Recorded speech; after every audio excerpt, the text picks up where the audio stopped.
Патриотизм, так сказать, ну, сразу с детства воспитывается. Отец бил мне это, то, что каждый мужик должен служить в армии. То есть без этого никуда. И как-то, ну, я все еще этого придерживаюсь. То есть каждый парень молодой, каждый мужчина, ну, должен отслужить, потому что ты туда попадаешь, ты полностью выходишь из своей зоны комфорта, у тебя все по-новому, ты никого не знаешь, ты там один.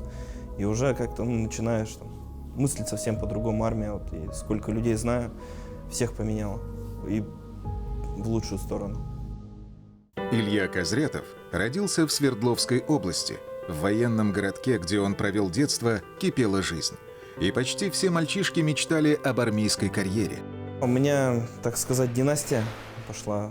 У меня дед военный, отец военный. Я тоже пошел по контракту служить. Дядька у меня тоже военный, он только в звании офицера. Отец у меня службу закончил старшиной военную. Потом пошел в МЧС, там старшего прапорщика получил. После окончания колледжа Илью призвали на срочную службу. Потом он остался в армии по контракту. Все время за рулем, водителем боевых машин. Сначала казалось, что служба по контракту ничем не отличается. Все так же наряд, отдых, наряд. И такой, блин, да зачем я сюда вообще пришел? Что-то ничего такого интересного нету. А потом вот уже началось такое, то, что командировки в Чечню заехали, там тоже, ну, интересно было, прям понравилось. Я служил в артиллерии, то есть и был водителем. То есть моя задача привести расчет миномета, соответственно, с оружием и с боеприпасами, выгрузить их, боеприпасы там выгрузить и отъехать подальше, и ждать следующей команды. Но судьба профессионального военного как лабиринт. Никогда не знаешь, что будет за новым поворотом. И нужно быть готовым к любым условиям службы. Полгода подготовки к Сирии тоже интересно было. Ну, в Сирии, блин, вообще это прям тоже совсем другое. Попадаешь вообще в другую страну. Тоже, вроде уезжали отсюда, вот как вспомним, на взлетке еще ждали борт.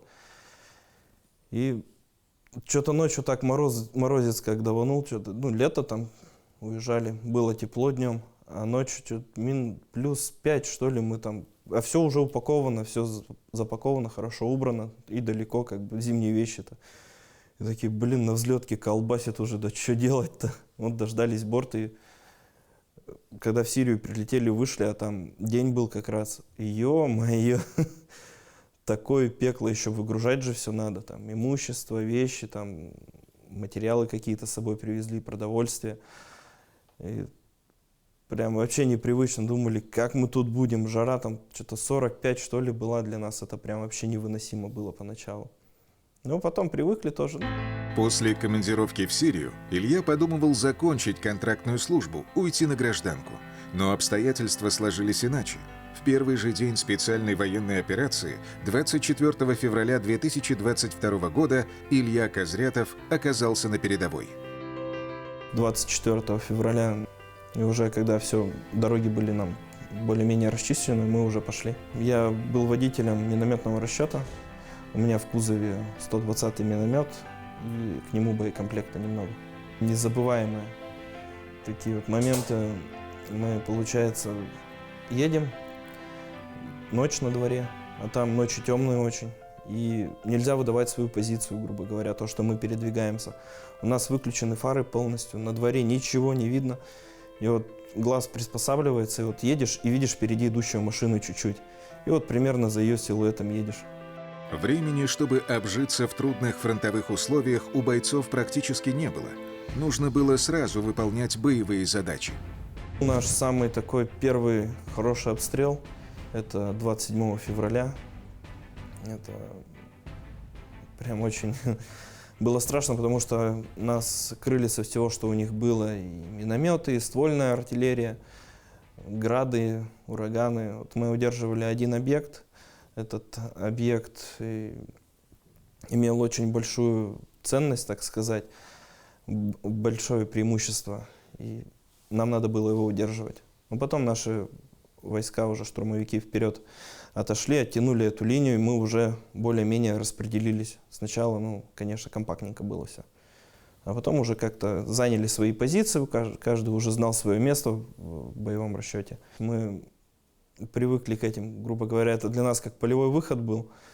Мы уже оборудовали себе мини-баню, смогли, дрова нашли, воду нашли. То есть у нас уже как-то быт более-менее был налажен. В боевых условиях главное не только вооружение и обмундирование. Очень важно, кто с тобой рядом, кто может подставить плечо. И от этого часто зависит твоя жизнь. Все себя храбро проявили. Вот. Прям никто не испугался, там не начал, все, я ухожу. Все достойно ко всему относились, то есть если надо работать, работали, прикрывали, помогали друг другу. То есть окопы, я вообще как водитель иду, у меня задача просто привести расчет, высадить и уехать где-то машину спрятать и ждать команды.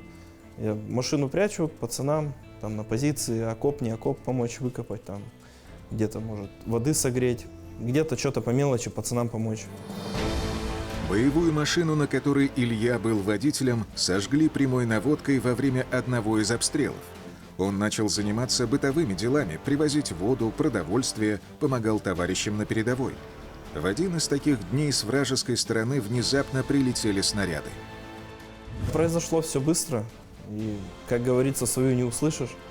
Но и накрыли нас с града. Разрыв метрах, наверное, в 10-15 был от нас с левой стороны. Рядом разорвалось, мы вдвоем были с парнишкой. Мне в голеностопный сустав залетело, сухожилие порвало. И этим же осколком товарищу 2 кости сломало на стопе. Я пока там ногу перекидывал свою вот эту, сначала не понял, что подумал, как ушиб просто сильный. Такой маленько теплый ушиб, как будто бы ударился просто сильно. Пробежал сколько-то, и все, на ногу наступить не могу. Какой-то период на болевом шоке пробежал. И все, на ногу-то смотрю, у меня уже с нее кровь побежала. С другого подразделения парнишки подбежали, оказали первую помощь нам, вызвали эвакуацию, нас эвакуировали. Ранение оказалось серьезным. Госпитали, операции, длительное лечение и восстановление.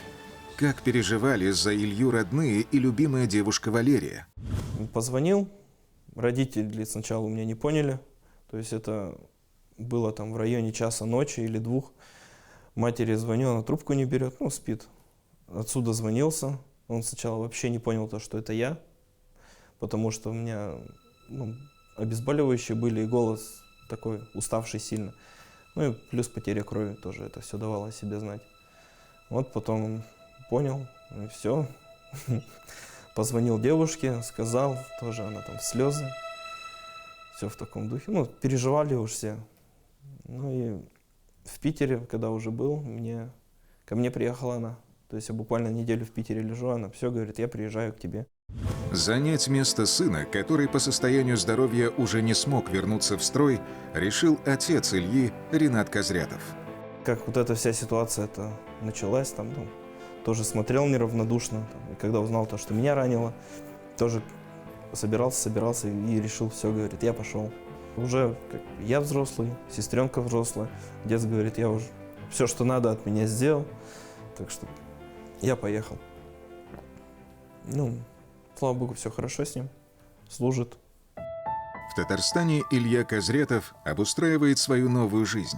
10 лет назад сюда поближе к родным переехали его родители.